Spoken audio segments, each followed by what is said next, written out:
Assalamualaikum warahmatullahi wabarakatuh. Bismillah, alhamdulillah, wa syukrulillah, wassalatu wassalamu ala rasulillah Muhammad ibn Abdillahi wa ala alihi wa ashabihi wa mawalah, la hawla wa la quwata illa billah amma ba'dah. Kaum muslimin wal muslimat rahimakumullah. Kita sebagai manusia, di dalam Al-Quran banyak disebutkan bahwa manusia adalah makhluk yang paling sempurna. Kesempurnaan manusia itu manakala kita kembali kepada jati diri fitrah dijadikannya kita sebagai manusia, yaitu di dalam Al-Quran disebutkan Bismillahirrahmanirrahim, wa ma khalaqtul jinna wal insa illa liya'budun, yang artinya tidak aku ciptakan jin dan manusia kecuali untuk beribadah kepadaku Allah. Tentu kalimat ibadah ini harus kita maknai secara komplit, secara menyeluruh, bukan hanya merupakan aktivitas kita, tetapi bagaimana agar ibadah kita ini juga bisa betul-betul dianggap ibadah oleh Allah Subhanahu wa Ta'ala, bukan hanya dianggap ibadah oleh kita. Dan tentu Allah menuntut hasil dari ibadah yang kita lakukan bukan dalam bentuk gerakan sholat kita, penyerahan harta kita dalam bentuk zakat, tetapi adalah ada nilai-nilai yang muncul setelah kita melakukan ibadah itu sendiri. Seperti misalkan sholat, ketika sholat yang kita lakukan sudah terpenuhi syarat dan rukunnya, maka tidak ada alasan untuk mengatakan bahwa sholat kita tidak sah. Sholat kita secara fikih pasti dianggap sah. Persoalannya adalah apakah kemudian sholat kita sudah diterima oleh Allah? Ini persoalan yang berbeda lagi. Karena dari sholat yang kita lakukan, Allah masih menuntut hasil dari sholat kita adalah tanha 'anil fahsya'i wal munkar, yaitu tercegahnya kita dari perbuatan keji dan mungkar. Maka apa arti sholat kita ketika kemudian perilaku maksiat juga masih berjalan?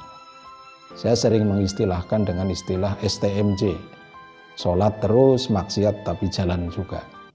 Ini tentu harus kita hindari. Termasuk kemudian kayak ibadah haji misalkan. Setiap muslim yang sudah mampu diwajibkan melaksanakan ibadah haji. Dalam pelaksanaan ibadah haji tentu ada syarat rukun wajib yang harus kita lakukan. Sepanjang itu sudah dilaksanakan semua, maka tidak ada alasan mengatakan bahwa hajinya tidak sah. Tetapi apakah kemudian hajinya menjadi mabrur atau tidak? Tolak ukurnya menjadi berbeda. Ada banyak indikator yang menunjukkan tentang kemabruran seseorang. Salah satunya adalah ayyakuna ba'dal haji khairam minhum qablahu, yaitu sepulang haji menjadi lebih baik dibanding sebelum menunaikan ibadah haji. Dan ini tentu bukan persoalan yang mudah. Termasuk ibadah puasa yang tengah kita lakukan saat ini.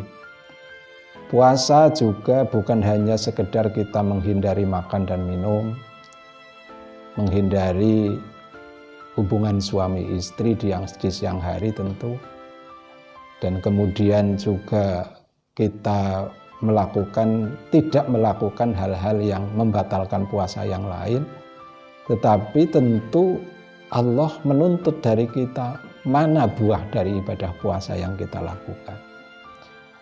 Maka di kitab Ihya Ulumuddin di situ disebutkan ada fil ju' asratu fawaid, bahwa dalam lapar, tentu lapar yang di sini yang dimaksud adalah ibadah puasa, setidaknya ada 10 faedah yang mestinya harus ada.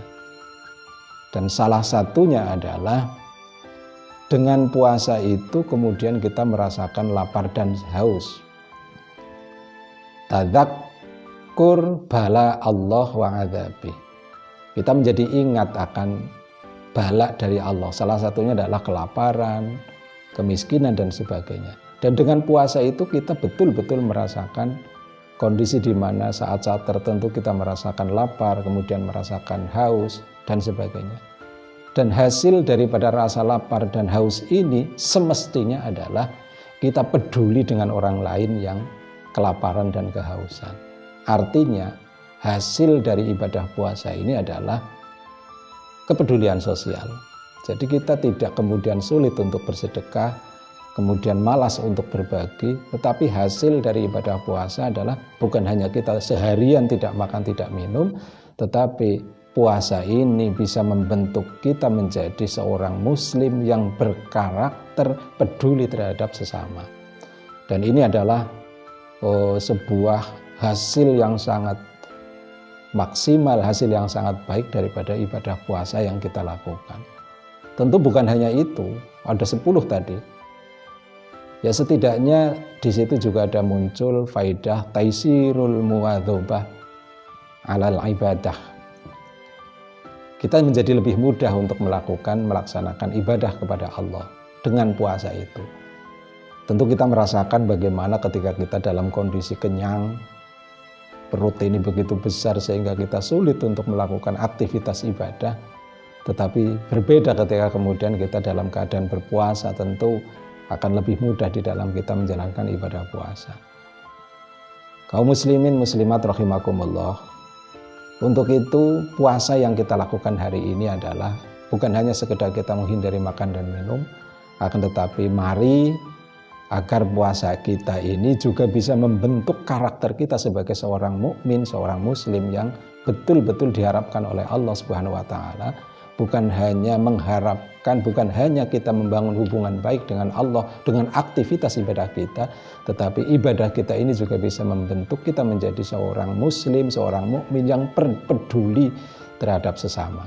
Dalam hal ini adalah orang-orang di sekitar kita yang barangkali masih ada orang yang kekurangan, fakir, miskin, yatim piatu dan sebagainya. Mari kita buktikan puasa kita bisa menjadikan kita menjadi orang yang dermawan, menjadi orang yang senang berbagi, dan menjadi orang yang peduli terhadap orang lain.